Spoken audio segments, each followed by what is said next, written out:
My girlfriend used me as her backup plan while I paid everything. I called her my future wife, but she cheated with several men. And when a friend revealed the truth, I left them all speechless. I'm 27 years old. I work in finance. And what happened to me a few months ago with my ex-girlfriend basically gave me a crash course on how there are people who can use you without the slightest remorse while you think you're building something together. And honestly, I need to tell this story because there are still days when I have a hard time believing it was all real. You know, like my brain is still processing the level of audacity this woman had. I guess I should start from the beginning. When I met Alexa like 3 years ago at a mutual friend's party, and she had that kind of energy that just drew everyone's attention in the room. Very confident. Very pretty too, I'm not gonna lie. And I thought, well, this girl is out of my league, but let's try anyway. Things started out fine, like normal relationship where you go out to dinner, watch movies, you meet her friends and she meets yours, all that stuff. Alexa was finishing her degree in marketing. She had like a year and a half. And I'd been working for a few years already, making good money, nothing spectacular but enough to have my own house, a decent car, that kind of thing. After like 8 months of dating, we started talking about moving in together because she was living with two roommates who, according to her, were a disaster, and I had a 3-bedroom house that I'd bought a year earlier, so it made sense, right? Or at least that's what I thought at the time. Looking back, I should have paid more attention to certain signs, but, well, we'll get to that. When Alexa moved in with me, we agreed that she would focus on finishing her degree, and I would cover the household expenses until she graduated and got a job. It seemed fair to me. I mean, I already had a stable income, and she was investing in her education, plus the house was mine, so it's not like I was paying her part of the rent. Basically, I just covered utility bills, food, that kind of thing. She had a part-time job at a coffee shop that gave her like $800 a month. Money she supposedly used for her personal expenses, outings with friends, clothes, whatever. I paid the mortgage, obviously, because it was my house, but I also paid electricity, water, internet, cable, the insurance on her car, a 2019 Honda Civic her parents had given her when she started college, gas, groceries, basically everything important. The first few months living together were good. Honestly, she studied a lot. I worked my 9 hours a day plus the commute. We'd get home at night and cook together or order something, watch series, like normal couple life living together. You know what I mean? Her friends came over to the house often. I got along well with them, especially Diana, who seemed like the most grounded of the group. She was always nice to me, and you could tell she was genuine. Not like some of the others, who had that kind of fake vibe, but, well, they were my girlfriend's friends, so I wasn't gonna judge. Things started to change. Like 6 months into living together, like subtly at first, Alexa started going out more often, which didn't bother me in itself because I'm not one of those controlling boyfriends who needs to know where their partner is every second. But it was weird because she'd go out like 3 or 4 times a week until late. Sometimes she'd get home at 2 or 3 in the morning, and when I'd ask her how it went, she'd just say, "Oh, fine. We were at the usual bar with the girls." She never invited me to those outings, which was also strange because before she did include me when they went out as a group, but now it was like that was her time and that's it. And well, I respected that. I thought maybe she needed her space or was stressed with school and needed to disconnect. I don't know. I'd look for logical explanations. Another thing that changed was her attitude towards me in general. She became more distant, less affectionate, and when I tried to talk to her about how I felt or about us, she'd deflect in the conversation or tell me I was being dramatic, that everything was fine, that she was just tired from school and work. She also started spending more time on her phone, like obsessively glued to that thing, and if I approached when she was on her cell, she'd put it face down or quickly switch apps. Obviously, that raised red flags, but I still didn't want to be that kind of person who assumes the worst or checks their partner's phone without permission. So I just kept it to myself and tried to trust. What really started to bother me was when she began making weird comments about our relationship. One day we were arguing about something super silly. I don't even remember what it was. I think about who was going to clean the kitchen or something like that. And she tells me, "You know, Cole, you're replaceable. There are tons of guys who would kill to be with me. So maybe you should appreciate what you have more." And I was like, "What?" Because who says that to their partner? I tried to talk about it later when we were calmer, and she said she'd exaggerated, that she was in a bad mood. But the comment stuck with me because it was so specific and cruel. Like she really thought I was lucky to have her and not the other way around. The late-night outings continued and became more frequent. Now she'd go out almost every day during the week, and obviously on weekends too. I worked from home 2 days a week, and I noticed that she barely went to classes anymore. She'd stay home in pajamas, watching Netflix or on her phone. And when I'd ask her about school, she'd tell me she had online classes or that she'd canceled because she wasn't feeling well. I started to worry that she was going to lose the semester, but every time I brought up the topic, she'd get angry, tell me to stop controlling her, that she knew how to handle her life. So 3 months went by like this, with her increasingly distant, going out all the time, being kind of rude to me but without me having concrete proof of anything wrong, just this feeling in my stomach that something wasn't right. Then came the call from Diana that basically confirmed everything I suspected, but multiplied by 1,000. It was a Tuesday night. I was watching a game in the living room, and Alexa had obviously gone out again, and my phone rings, and it's Diana. I was surprised because she had never called me directly. We always talked when she was at my house with Alexa or in a group, so I answered, and she sounded super nervous, like she was having trouble speaking. She tells me, "Cole, I need to tell you something, and I don't know how to say it, but I feel like you deserve to know the truth." And my heart was already racing, because I knew that whatever it was going to be bad. Diana tells me that Alexa has been seeing several guys for 4 months, that she has a main boyfriend, let's say. A guy with money who takes her to expensive restaurants and buys her things, but that she's also been with 2 or 3, others casually. She tells me that the whole group of friends knows, that they've tried to tell Alexa that what she's doing is wrong, but she doesn't listen to them, and that Alexa has literally told them that I'm her plan B, her backup, the guy who pays for everything while she has fun and looks for someone better. Diana tells me, verbatim, she calls you her backup plan when she talks to us. She says you're convenient because you have a house and a stable job, but that she doesn't see you as her future. And Cole, I'm really sorry, but someone had to tell you because what she's doing to you isn't right. I just sat there on the couch, unable to really process what I was hearing. Like my brain knew it was true because everything made sense now. All the pieces fit perfectly. But at the same time, it was like my mind refused to accept that someone could be so cruel and calculating. I asked Diana if she was sure, if it wasn't just gossip or some misunderstanding, and she tells me she's seen it, with her own eyes, that she's been with Alexa when she meets up with these guys, that she has photos on her phone kissing the guy with money, that it's real and it's been going on for a long time. I thanked her for telling me and started thinking about what to do because confronting her without proof wasn't going to work. She'd just deny everything and turn the situation around to make me look like the crazy jealous one. I decided to investigate a little before doing anything drastic. The next 2 days, I went detective mode. I checked the credit card statements for the card we shared for emergencies, which I paid for, obviously, and saw charges at hotels on days when she'd supposedly been studying at the library or with her friends. I saw charges at super expensive restaurants that definitely weren't the kind of place she went to with her college friends. I checked her Instagram and saw that she'd been tagging locations that didn't match what she told me, like she'd post a photo at an upscale bar downtown when she'd told me she was at her friend Paige's house watching movies. On Friday of that week, I decided to follow her, which sounds super obsessive and toxic, I know, but I needed to see with my own eyes what was going on.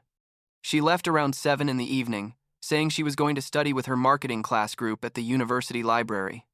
I waited 20 minutes and left after her, followed her to an upscale cafe on the north side of the city, definitely not a library, and I saw her sit down with a guy who was 30-something years old. Expensive suit. Watch that looked expensive even from where I was parked across the street. I watched them talk for a while very comfortably, laughing, her touching his arm, all very flirty. And then they kissed, just like that, in the middle of the cafe like it was the most normal thing in the world. I took out my phone and took photos. Several, from different angles, because I knew I was going to need irrefutable proof. I stayed there, sitting in my car for another half hour, watching them continue on their date, ordering wine, her all happy and animated in a way she hadn't been with me in months. And I felt a mix of emotions I can't even explain well. I was furious, obviously, But there was also this strange sense of relief because now I knew I wasn't crazy, that my instincts had been correct all this time, that it hadn't been my imagination or my insecurity. And I also felt humiliated, because this woman had literally been living in my house, using my money, sleeping in my bed, while she was seeing other guys, and probably laughing at me with her friends. I left home before they finished their date because I didn't want her to see me and realized that I knew. I needed a plan. I needed to do this right. When she got home around 11 at night, she acted completely normal, gave me a kiss on the cheek, told me she'd been studying and was tired, went to shower, and went to sleep. I stayed in the living room until like 3 in the morning, thinking about what to do, how to handle this, because my first reaction had been to kick her out right then and there, but I wanted to make her feel at least a little bit of what she'd made me feel. Saturday morning, while she was still sleeping, I made several calls.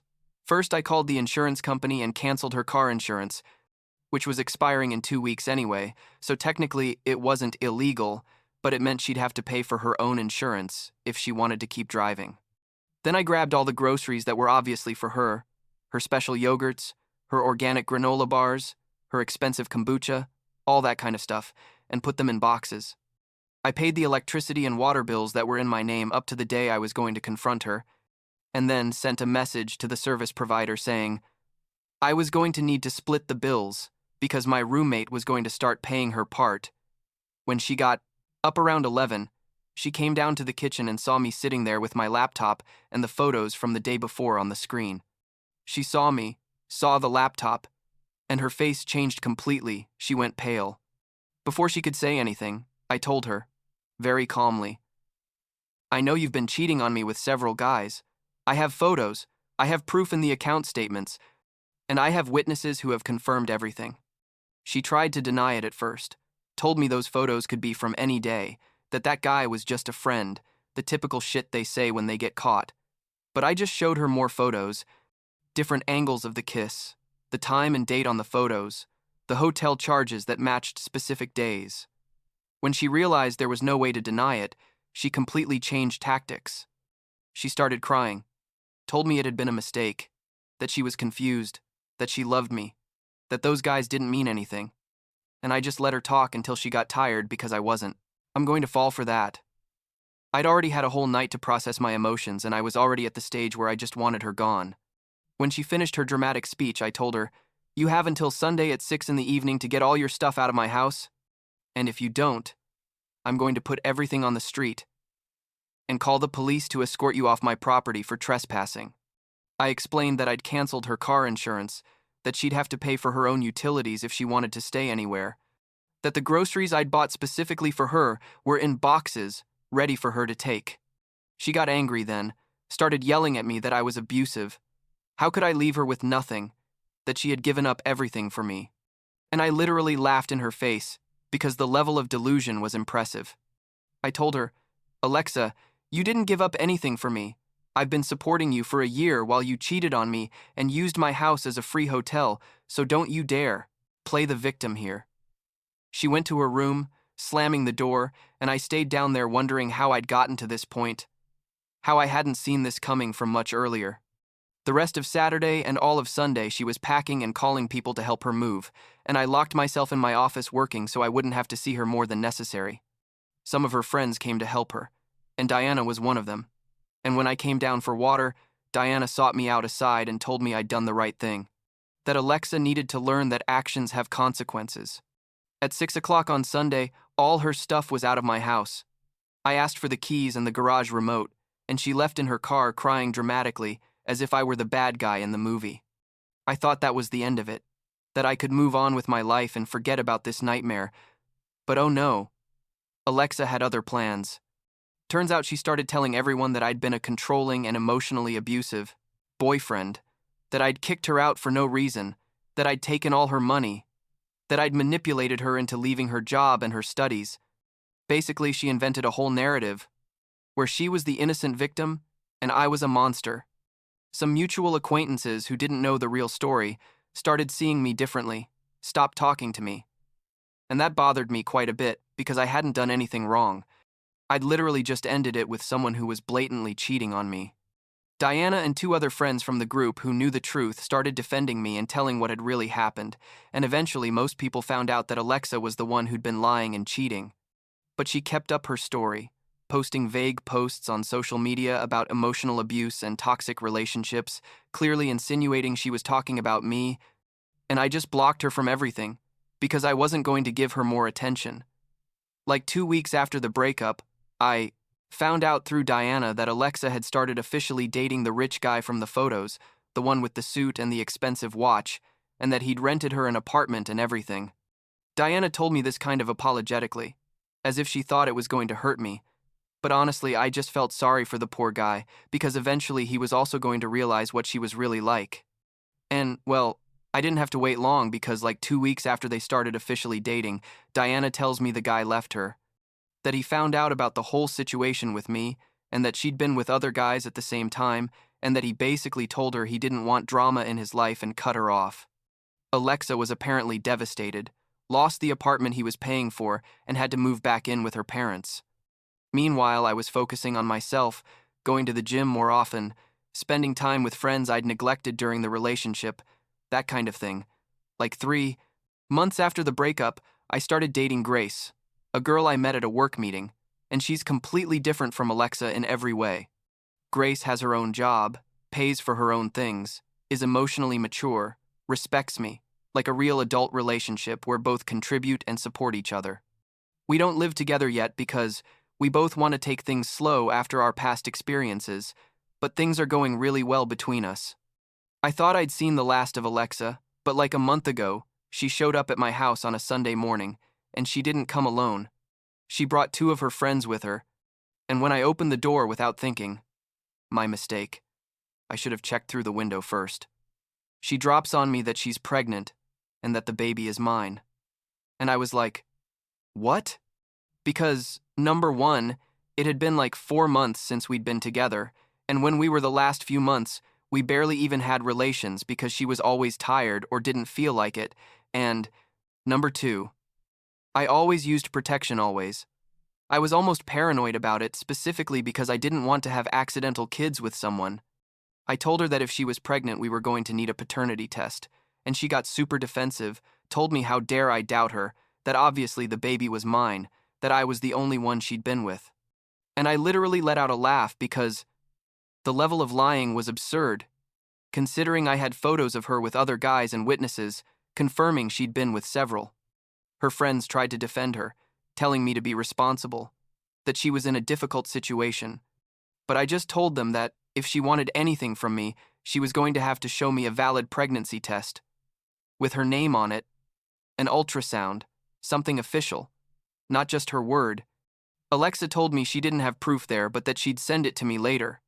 And I told her, perfect, send it to me and we'll review it, but until then we have nothing to talk about. She left with her friends, and I immediately called Diana to tell her what had happened, because I needed to know if there was any chance this was real, or if it was another manipulation. Diana confirmed to me that she'd been talking to another friend from the group, Paige, and that Paige had told her that Alexa had been asking her if she knew where to get fake pregnancy tests, like trying to buy positive results or something. Diana told me that, in her opinion, this was a last desperate attempt by Alexa to get back into my life and get me to support her again, that she'd probably seen that I was dating someone else. Grace had posted a photo with me on Instagram a few weeks earlier, and it had panicked her that I was moving forward without her. 2 weeks passed and Alexa never sent me any proof. I wrote her a message saying that if she didn't show me official medical evidence in the next 24 hours, I was going to assume it was all a lie, and that I was going to proceed to block her from everything permanently. She responded with pure insults, telling me I was a bastard, that I'd ruined her life, that I was going to regret it, all very dramatic, and clearly without any evidence to back up her claims. I blocked her from my number, from all my social media, told my family and friends not to give her any information about me if she asked, basically cut off all possible contact. Diana confirmed to me later that the pregnancy had been completely fake, that Alexa had admitted it to some of the girls in the group on a drunk night, saying it had been her last attempt to get me back because she'd realized I'd been the best boyfriend she'd ever had, and that she'd made a mistake. Diana told me that Alexa was working as a waitress at a restaurant now, living with her parents. without a car because she hadn't paid the insurance and crashed it. Basically, her life was a mess compared to what she had when she was with me. And I feel like I should feel satisfaction about that. Like, karma getting revenge. But honestly, I just feel indifference. Like that part of my life is over and I don't want to spend energy thinking about her. Grace and I have been together for like 5 months now, and things are going really well. She knows the whole story with Alexa because I was honest from the beginning, and she's been super understanding and patient while I process everything that happened. I still have some trust issues, I'm not gonna lie. Sometimes I get paranoid if Grace goes out with her friends and takes a while to respond to messages, but I'm working on it and she's patient with me. The other day we were watching a movie in my living room and she told me, "You know, Cole, I really appreciate that you're always honest with me about how you feel." And that made me realize how toxic my previous relationship had been, where I couldn't express any concern without being told I was being dramatic or controlling. What surprises me most about this whole experience is how I normalized so much unacceptable behavior because I thought that's how relationships were, or because I didn't want to be the controlling or jealous boyfriend. Alexa basically trained me not to question anything, to accept her excuses, to feel guilty for having basic needs or expectations in the relationship. And now with Grace, I see what a real healthy relationship is, where we both communicate, respect each other, contribute equally, and there are no mind games or manipulation. It's like night and day the difference. I also learned that when someone tells you who they are, you believe them the first time. When Alexa told me I was replaceable and that many guys would kill to be with her, she was telling me exactly how she saw me, as something convenient but not valuable, and I should have taken her seriously at that moment instead of justifying her words as something said in the heat of the moment. People who love and respect you don't say those things, period. There's no excuse. Financially, I recovered pretty quickly because we never officially mixed finances beyond me paying for everything, so I didn't have to deal with separating bank accounts or anything complicated. I changed the locks on my house, obviously, installed security cameras just in case she decided to come back uninvited, and made sure to have everything documented in case things escalated legally. Although fortunately it never came to that. The anger and feeling of betrayal took longer to heal. Like there were weeks where I had trouble trusting my own judgment because I felt stupid for not having realized sooner what was happening. Diana and I are still friends. We talk from time to catch up, and she always tells me I did the right thing, ending that relationship when I did. She tells me that Alexa has tried to contact her several times to ask about me, to see if I'm dating anyone, if I've asked about her, that kind of thing, and Diana simply tells her she doesn't know anything about my life. Paige, the other friend who was in the group, also distanced herself from Alexa after all the drama because she realized Alexa had used her name to lie to me several times, saying she was with her when she was actually with one of the guys she was cheating on me with. The last time I heard anything about Alexa was like 3 weeks ago, when Grace told me that someone had tried to send her direct messages on Instagram from a fake account, asking about our relationship and telling her weird things about me, like that I was abusive and controlling. Grace, being the mature person she is, simply blocked the account and told me about it. And when we checked the profile, it was obvious it was Alexa, or someone acting on her behalf because the account followed all my friends and family. It's pathetic, honestly, and it confirms to me that I made the right decision, because who does that kind of thing 4 months after they broke up? Looking back, the red flags were there long before I realized, that. The fact that she never wanted to contribute financially, even when she had money from her part-time job, that she always found excuses not to help with bills or groceries. The way she talked about her ex-boyfriends, always blaming them for things not working out, never accepting any responsibility for her part in the breakups. How her closest friends eventually distanced themselves from her, and I thought they were the problem, when in reality they'd probably already seen what Alexa was really like. The constant need for attention and validation from other guys, always flirting on social media, always needing to be told she was pretty or special. What makes me angriest isn't so much the cheating itself, because at the end of the day people cheat and it's horrible, but it happens. But the fact that she used me so shamelessly for so long, while I genuinely thought we were building a future together. I was saving to buy a ring. I was planning to propose on our 2-year anniversary. I was thinking about expanding the house to have space for kids eventually, and she only saw me as a walking ATM and a free place to stay while she looked for something better. That's what hurts. Feeling stupid for having invested so much emotionally and financially in someone who never saw me as their equal but as their temporary benefactor. Grace helped me a lot to process all this. She encouraged me to go to therapy for a couple of months to work on the trust issues and the insecurities that the situation with Alexa left me with. The therapist helped me understand that it wasn't my fault for not realizing sooner. That manipulative people are very good at hiding their true nature, and that the fact that I was trusting and generous doesn't make me stupid. It makes me human. We also worked on establishing healthy boundaries in future relationships, on recognizing red flags earlier, and on not sacrificing my own needs and well-being to keep the peace in a relationship. Now, when I see young couples where one is paying for everything and the other isn't contributing anything, I want to warn them, to tell them, hey, be careful. Make sure that person values you for more than just your wallet. But I know every situation is different and that I can't project my experience onto everyone else. There are relationships where it works for one to pay more because the other is investing in education or going through a difficult time. And that's okay if it's temporary, and there's mutual respect and real plans for both to eventually contribute.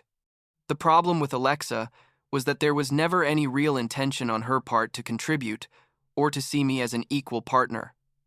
I was always just the convenient guy who could make her life easier. The text message Diana sent me like a week ago summed it all up pretty well. She told me that Alexa finally admitted in a conversation with her that she regretted everything, that she realized too late that I'd been the best boyfriend she was going to have, and that none of the guys she cheated on me with treated her even half as well as I did. Diana told me this, not so I'd feel sorry for Alexa, or consider giving her another chance, but rather so I'd know that eventually people realize what they lost. And honestly, it didn't give me satisfaction to know it. It just made me feel sad about the time we both wasted. Me in a fake relationship and her chasing something that was never going to make her happy. Life goes on, I guess. I'm happy with Grace. My job is going well, I have good friends, my house is mine and mine alone, and nobody's using me. And eventually this whole experience with Alexa is going to be just a story I tell when someone asks me about my past relationships. I don't wake up angry thinking about everything that happened anymore. I don't obsessively check social media to see what she's doing. I don't feel like an idiot for having trusted the wrong person. I learned, I grew, and I moved on, which is all you can really do when someone betrays you like that.